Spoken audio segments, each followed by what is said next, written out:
ایک ایمان افروز خواب جو امام حسین علیہ السلام کے متعلق ہے کہ امام بہقی علیہ الرحمٰن نے اس حدیث کو دلائل النبوہ میں نقل فرمایا ہے۔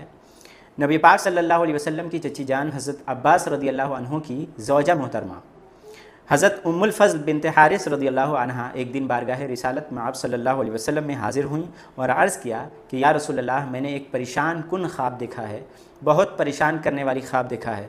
خواب بیان کرنے کی جرأت نہیں کی۔ جب نبی پاک صلی اللہ علیہ وسلم نے بار بار دریافت فرمایا تو انہوں نے عرض کیا، میں نے دیکھا یا رسول اللہ کہ آپ صلی اللہ علیہ وسلم کے جسم انور کا ایک ٹکڑا کاٹ کر میری گود میں رکھ دیا گیا۔ یہ سن کر نبی پاک صلی اللہ علیہ وسلم مسکرائے اور فرمایا کہ تم نے بہت اچھا خواب دیکھا ہے۔ اس کی تعبیر یہ ہے کہ فاطمہ کے یہاں ایک بیٹا پیدا ہوگا جو تمہاری گود میں کھیلے گا۔ چنانچہ ایسا ہی ہوا، حضرت امام حسین رضی اللہ عنہ پیدا ہوئے اور حضرت ام الفضل رضی اللہ عنہ کی گود میں دیے